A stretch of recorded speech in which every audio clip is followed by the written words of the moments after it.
ভেলপুরি পছন্দ করে না এমন অনেক কমই আছে। বিশেষ করে মেয়েরা তো আমরা অনেক পছন্দ করি। আসসালামু আলাইকুম, সবাই কেমন আছেন? তো আমার মানে এই ফার্স্ট টাইম আমি আরকি নিজে সবকিছু একা প্রিপারেশন করছি। অ্যাকচুয়ালি দেখা গেছে ভেলপুরি হোক বা ফুচকা হোক আমরা প্রায়ই সময় বাসায় বানায় খাইতে পছন্দ করি। বিশেষ করে আমার মা বাইরেরটা খায় না তো এর জন্য। তো আমরা ছোটকাল থেকেই দেখে আসতেছি আ বিশেষ করে ঈদের টাইমটা হলে মানে আমাদের ঘরে আমার চাচী ছিল, আমার ফুপ্পিদের এই ৩ ঘরে চটপটি বা ফুচকা হইতই। তো দেখা গেছে মানে নিজেরাই ফুচকা-টুচকা সব নিজেরাই আলহামদুলিল্লাহ প্রিপারেশন করত।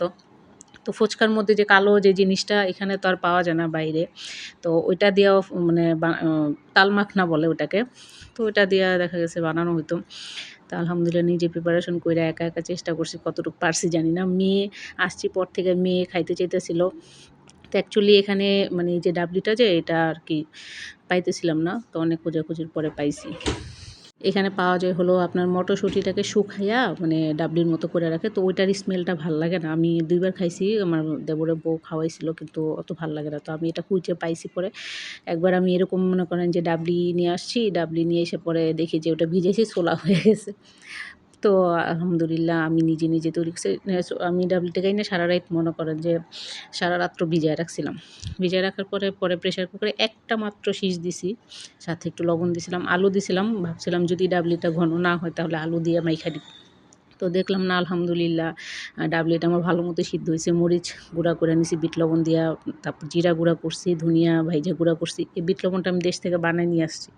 তো এখানে কাঁচামরিচ, ধইনা পাতা কাইটা পেঁয়াজ আর কাঁচামরিচটা আর কি দেই নাই, শুকনা মরিচের উপরেই চালাইছি। এখানে আমি বেলপুরি যেগুলি বানাইছি রাত্রেই অর্ধেক খাওয়া হয়ে গেছে। আর আমি আটা দিয়ে বানাইছিলাম তাই একটু মচমচাটা কম হইছে।